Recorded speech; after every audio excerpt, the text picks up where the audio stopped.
I'm Rob from Barefoot Gaming, and today we are going to be reviewing the EnGenius ECS1008P Switch, and I'm also going to test the ECW128P access point.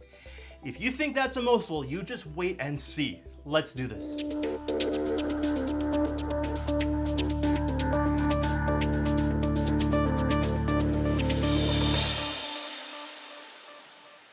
A little bit about me before I start is many years ago I was an FST, or Field Service Tech, for a very large phone company. So I have a fair bit of experience not only running network cable, but installing home and commercial networking hardware. I should also say that my house is wired up with a ridiculous amount of cable, hubs, and switches, so I figured an upgrade was in order. I'm gonna do my best to speak to both those that know a lot about this stuff, as well as those who are just looking on getting into this. So I'll try and not acronym you all to death. So wish me luck, because there's a bunch ahead. Let's start with the ECS1008P switch. This is an 8-port Gigabit 55-watt PoE switch, and for those of you who are unaware, PoE stands for Power over Ethernet. So for example, in this case, I'm running a wireless access point, but you can also run things like security cameras or various other devices that require power, but get the power from the switch itself along the Ethernet cable. Now, if you're asking yourself, why not just pick up a cheap network switch? Well, that may be a good solution, depending on your requirements.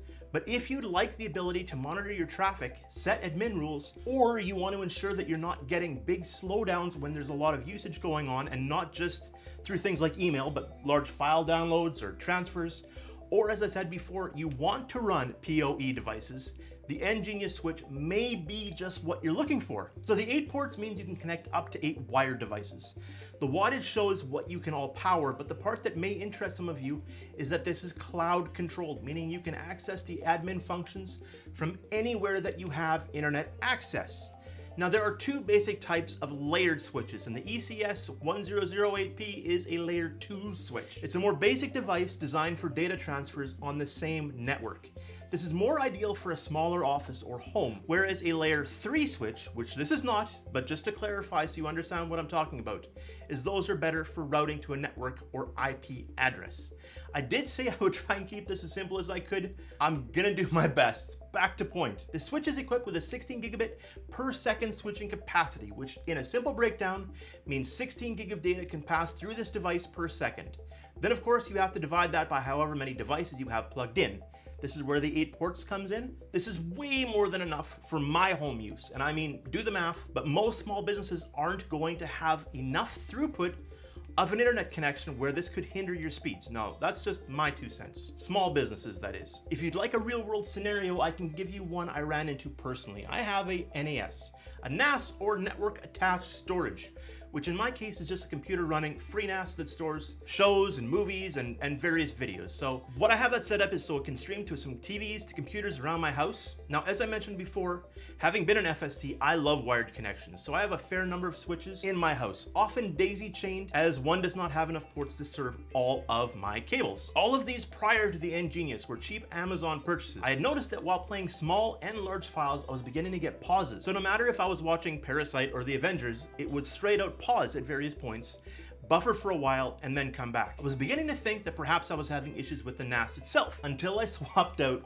one of my cheap switches with the EnGenius switch, and the problem completely disappeared. There are a ton of options where you can set administrative permissions, you can monitor traffic flow in and out of the network, plus you can optimize your network efficiency. Now, there are real-time metrics and tools you can use to check your analytics, but that's just the tip of the iceberg. It has a pretty user interface. I almost said UI, but again, I'm trying to drop the acronyms.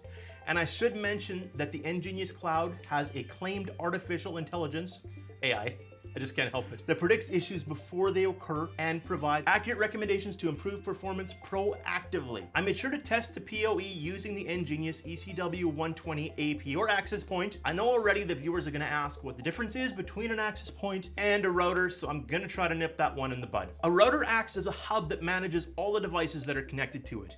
An access point is a sub-device within the local area network, LAN, that provides another location for devices to connect wirelessly. Of course, wireless routers can function as access points, but not all access points can work as a router. A good quality access point not only maintains data integrity for a large number of users at once, but it also allows seamless data connection if you're moving between multiple access points. And the fact that it's powered over Ethernet means that you can mount it anywhere you have network cable running to. So you don't have to have extra power there. You can connect it straight to your hanging ceiling. You can connect it all over the place. The access point worked like a charm, and the EnGenius Cloud once more showed me what speeds everything I was connected to the access point. Where I was having difficulties getting full speed, for example, I left the house and was testing connections from as far away as I could. It's surprisingly a good quality switch, and although small business centered, someone once told me that the holy grail of gaming is to have a proper internet connection. So this definitely appeals to me as well. It's easy to set up, has plenty of power, cloud access. The only thing I would have wanted more of is ports, because with just one of these, I'm still gonna need to run more switches off of it, but that's me. These are premium quality and premium priced hardware. So if you're looking for a 4-port or 8-port switch, just for your home use, this is probably overkill. However, if you've got an extensive network at home or in a small business setup, this may be just what you need. If you have questions, I will do my best to get back to you and try and help any way I can. Don't forget to subscribe if you want to know when more videos are coming out. I will talk to you again really soon. See ya.